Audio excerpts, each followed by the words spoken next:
என் நெஞ்சில் வச்சு பூஜிக்கின்ற என் அன்பு தலைவர் வைகோ அவர்களையே இதன் முன்னால் நின்று எனக்கு எதிராக இந்த அபாண்டமான பழியை சுமத்தி இருக்கின்ற காரணத்தினால் நான் அழைக்கப்படாமல் புறக்கணிக்கப்பட்டேன். எனக்கு எதிராக நான் வெளியேறுவேன் என்று சொல்லிதான் துரை ராஜமா நாடகத்தை அரங்கேற்றினார். துரையின் சுயநலத்திற்காகவே ஒரே தொகுதி வாங்கி ஒரே வேட்பாளர் என்று என்ன காரணத்தினால் கடந்த 9ஆம் தேதி என்னை துரோகி என்று சொன்னார். செயல்பாடுகள் நான் கேட்கிறேன். ஒன்னும் துறை வைக்க நீக்குங்க சொல்லுங்க, இல்ல நாங்க அந்த கட்சியை கைப்பற்றணும் எங்களை சேர்த்துங்க, இல்ல உங்களோட கோரிக்கை என்ன சார்? இப்ப நம்ம என்ன பண்ண போறோம் சார்? ஏற்கனவே துறை வைக்கும் நமக்கும் ஒரு கருத்து வேறுபாடுகள் இருந்தது. வைகோ 2 கையும் சேர்த்து வச்சாரு. அதன் பின்பா போல இன்னும் 6 மாசத்துல எலெக்ஷன் இருக்கு. இந்த மாதிரி டைம்ல இந்த சண்டை சச்சரவுகள் எதுக்கு? துறையும் துறை சார்ந்தவர்களும் கடந்த 4 ஆண்டுகளாக எனக்கு எதிராக அவதூறு பிரச்சாரங்கள் பண்ணுவது, என்னை அவமானப்படுத்துவது, அலட்சியப்படுத்துவது என்று தொடர்ந்து செய்து கொண்டு வந்தார். ஆனால் என்னை வெற்றி கொள்ள முடியவில்லை. இப்பொழுது என்ன செய்வது? இவனை என்ன செய்தாலும் வெற்றி கொள்ள முடியாத சூழலில் நான் நேசித்த என் நெஞ்சில் வச்சு பூஜிக்கின்ற என் அன்பு தலைவர் வைகோ அவர்களையே இதன் முன்னால் நின்று எனக்கு எதிராக இந்த அபாண்டமான பழியை சுமத்தி இருக்கின்ற காரணத்தினால் நாங்கள் இந்த உண்ணாநிலை அறப்போராட்டத்தை மக்கள் மன்றத்தில் கொண்டு செல்கின்றோம். வருகின்ற செப்டம்பர் 15 திருச்சியில் மாநாடு என்று அறிவித்திருக்கிறார்கள். கடந்த 22ஆம் தேதி பொதுக்குழு நடைபெற்றது. நான் லண்டனிலிருந்து வந்தேன் உரையாற்றுவதற்காக. ஆனால் என்னை பேசுவதற்கு அனுமதிக்கவில்லை. சென்னை மண்டலம் கடந்த 10ஆம் தேதி நடைபெற்ற சென்னை மண்டல கூட்டத்தில் நான் பேசினால் தொண்டர்கள் ஆர்ப்பரிப்பார்கள், விசிலடிப்பார்கள், கைத்தட்டுவார்கள் என்பதற்காக நான் அழைக்கப்படாமல் புறக்கணிக்கப்பட்டேன். என்னுடைய பெயரோ படமோ எங்கே போடக்கூடாதுன்னு சொன்னார். திருச்சியில் செப்டம்பர் 15 மாநாடு என்று அறிவித்திருக்கிறார். ஒருவேளை நானும் எங்களை சார்ந்த எங்களுடைய தோழர்களும் புறக்கணிக்கப்பட்டால் இதே காஞ்சியில் அண்ணா பிறந்த இந்த மண்ணில் அண்ணாவுடைய பிறந்த நாளை நாங்கள் அனைவரும் இணைந்து ஒரு எழுச்சிகரமான பிறந்த நாள் விழாவாக நாங்கள் இந்த சார். இப்ப அவர் புறக்கணிச்சிட்டாரு, உங்களை வேணான்னு சொல்றாரு, அவங்க பையன் பேச்சுதான் கேட்கிறாரு. அப்ப நம்ம புதிய கட்சி தொடங்குவோமா? செப்டம்பர் 15 அண்ணா வீட்டுல அவர்கள் நீக்கியதற்கு பின்னால் தான் நான் தனிப்பட்ட முடிவை நான் எடுக்க முடியாது. தலைவர் வைகோ அவர்களுக்கு போன்றோ துரை போன்றோ எதேச்சதிக போறது நாங்கள் நடவடிக்கை எடுக்க முடியாது. இது ஒரு கூட்டாக நாங்கள் இணைந்து அனைவரும் உட்கார்ந்து பேசி அதற்கு பின்பாக நாங்கள் முடிவு அறிவிப்போம். நீக்கிட்டாங்கன்னா நம்ம கட்சி தொடங்குவோமா? இப்ப நீக்கிட்டாங்க, நீக்கியது கண்டிப்பா புதிய கட்சி நீக்கியதுக்கு பின்னால் மீண்டும் உங்களை நாங்கள் சந்திப்போம். புதிய கட்சி மீட்டிங்ல இருந்து துரை வைகோ வெளியே வந்தாங்க. அதுக்கப்புறம் உங்களுக்கு கைகளையும் சேர்த்து வச்சாரு. அப்போ உங்களுக்கு இடையான பேச்சுவார்த்தை என்ன மாதிரி ஒரு சுமூக உடன்பாடு எட்டப்பட்டது? அது என்ன சொன்னாங்க? இல்ல, குறைந்தபட்ச ஜனநாயக பண்பு கூட துரையிடம் இல்லை. ஏன்னா இப்படி ஒரு பிரச்சனை ஏற்படுகின்ற போது ஒரு அரங்கத்தில் ஒரு அறையில் உட்கார்ந்து விவாதிக்க வேண்டிய உட்கட்சி ஜனநாயகம். ஒரு 4 பேர் அல்லது ஒரு 10 பேர் உயர்நிலை குழு உட்கார்ந்து பேசி இது போல பிரச்சனை இருக்குது, இது என்ன எப்படி கலந்து ஆலோசிக்கலாம் பேசியிருக்கலாம்.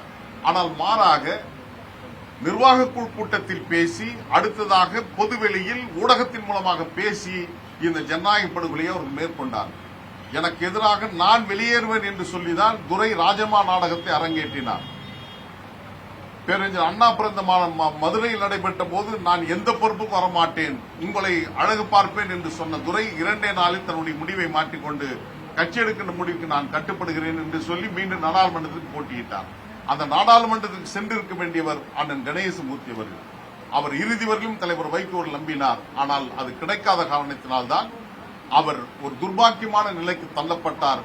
இந்திய அரசாங்கம் இது குறித்து தீவிரமான புலன் விசாரணை செய்யவில்லை என்பது எங்களுடைய வருத்தம், அவரை சார்ந்தவருடைய வருத்தம். ஏனென்று சொன்னால் இறந்தவர் ஒரு சாதாரண மனிதர்ல, ஒரு திராவிட இயக்கத்தில் அரை நூற்றாண்டு கால பொது வாழ்க்கைக்கு சொந்தக்காரர், நாடாளுமன்ற உறுப்பினராக இருந்து தற்கொலை செய்தவருடைய மரணம் ஏன் நடந்தது, எப்படி நடந்தது என்று புலன் விசாரணை செய்யவில்லை. ஷூமோட்டோ என்று சொல்லப்படுகின்ற அளவிற்கு தனியாகவே நீதிமன்றம் விசாரிக்கின்ற காலகட்டங்கள் உண்டு. மனித உரிமைகள் விசாரிக்க வேண்டிய காலகட்டத்தில் அவருடைய மரணம் அப்படியே மௌனமானது ஏன் என்பதுதான் எங்களுடைய கேள்வியாகும். எனவே கணேசமூர்த்தி அவர்களுக்கு இடம் வாங்கி கொடுத்திருக்க வேண்டும். 2 தொகுதிகளை பெற்றிருந்தால் கட்சியுடைய அங்கீகாரம் கிடைத்திருக்கும்.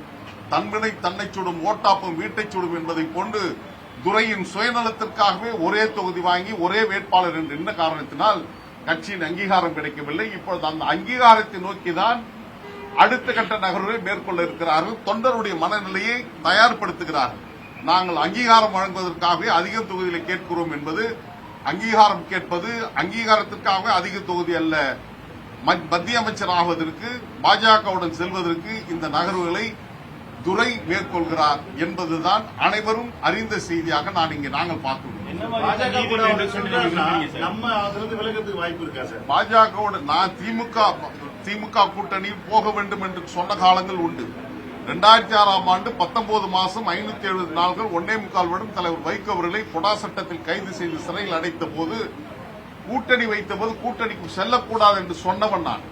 கருப்பு சட்டை கழட்ட மாட்டேன் என்று உறுதியாக இருந்தேன். ஆனால் இன்றைக்கு தலைவர் வைகோ சொல்லுகிறார், நான் அதிமுக கூட்டணி வைத்தது வரலாற்று பிழை, அட்லாண்டிக் பெரும்பிழை என்று சொல்லுகின்ற அளவுக்கு இன்றைக்கு தள்ளப்பட்டிருக்கிறார் என்று சொன்னால் தீர்க்க தரிசனத்தோடு ஒரு தொண்டன் சொன்னது ஏற்றிருந்தால் இன்றைக்கு இந்த பழி வந்திருக்கார்.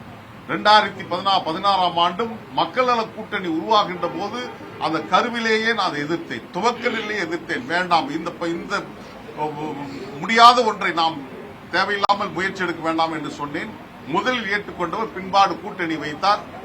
போட்டியிட்ட அத்தனை பேரும் வைப்புத் தொகை எழுந்தோம். புரட்சி கலைஞர் டாக்டர் கேப்டன் அவர்கள் முதல் சட்டமன்ற தேர்தலில் வெற்றி பெற்றால் 2வது எதிர்க்கட்சி தலைவராகினார். 3ஆம் முறை அவருக்கு என்ன எடுக்க யாருக்கும் தெரியாது. ஆனால் திராவிட முன்னேற்ற கூட்டணி சென்றிருந்தால் அவர் மீண்டும் அந்த எதிர்க்கட்சி வாய்ப்பை தக்க வைத்திருப்பார். வெற்றிக்கு வாய்ப்பை இழந்ததற்கு பின்னால் நடைபெற்ற செயல்வீரர் கூட்டத்தில் காக்கைக்கு நோவு, மாட்டுக்கு நோவு, காக்கைக்கு கொண்டாட்டம் என்பதை போன்று 27 பேர் மதிமுக போட்டியிட்டு கடுமையான பொருட்செலவு இழந்து நாங்கள் தோல்வியை சென்று மனவேதனுடைய நாங்கள் உள்ளே சென்ற போது அங்கே கொண்டாட்டம் நடைபெற்றது, குதூகலம் ஏற்பட்டது, சாணக்கியதனம் வெற்றி பெற்றது என்று சொன்னார்கள். அது என்ன சாணக்கியம் என்று சொன்னால், அங்கே சொல்லாடப்பட்ட ஒற்றை வார்த்தை, ஒரு கல்லில் 2 மாங்காய். ஒன்று, கேப்டனுடைய அத்தியாயத்தை முடித்தாகிவிட்டது, தேசிய முற்போக்கு திராவிட முன்னேற்றத்துடைய கதை முடித்தாகிவிட்டது, அடுத்து திராவிட முன்னேற்ற கழகம் ஆட்சிக்கு வர முடியாமல் செய்தோம் என்று சொன்னார்கள். எனவே நான் சொன்ன எச்சரிக்கைகள் மீறி செய்த காரணத்தினால்தான் இன்றைக்கு அரசியலில் நம்பகத்தன்மை மறுமலர்ச்சி திமுக தலைவர் வைகோ எழுந்திருக்கிறார் என்பதுதான் இங்கே நான் சொல்ல விரும்புகிறேன். என்ன மாதிரியான நீதி கிடைக்க இந்த போராட்டத்தை முன்னெடுத்தீங்க? நான் அவரிடம் நீதி எதிர்பார்க்கவில்லை, நான் மக்களிடம் நீதி எதிர்பார்க்கிறேன்.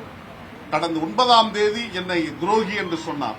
அன்றிலிருந்து 14ஆம் தேதி வரையிலும் எனக்காக பொது சமூகம், அரசியல் ஆளுமைகள், அரசியல் விழிப்புணர்வு பெற்ற பல்வேறு ஊடகத்துறை சார்ந்த பொதுமக்கள் எனக்காக பேசினார். 14ஆம் தேதி துவங்கி நான் மௌனம் கலைகிறேன் என்று சொன்னேன். அன்றிலிருந்து இன்று வரையிலும் தமிழ்நாட்டு மக்களும் என்னுடைய தரப்பு நியாயத்தை வைத்துக் கொண்டு வருகிறேன். நாட்டு மக்கள் தலைவர் வைகோ செய்தது தவறு என்பதை உறுதிப்படுத்தியிருக்கிறார்கள். அந்த உறுதியை நிலைநிறுத்துவதற்காகத்தான் இந்த உண்ணாநிலை அறப்போராட்டத்தை தலைநகர் சென்னையில் சிவானந்த சாலையில் காலை 9 துவங்கி மாலை 5 வரையில் நடைபெற இருக்கிறோம். நாட்டு மக்கள் எங்களை நீ குற்றமற்றவன் என்று சொல்லியிருக்கிறார்கள். அந்த மகிழ்ச்சியாகவே நாங்கள் அந்த உண்ணாநிலை அறப்போராட்டம்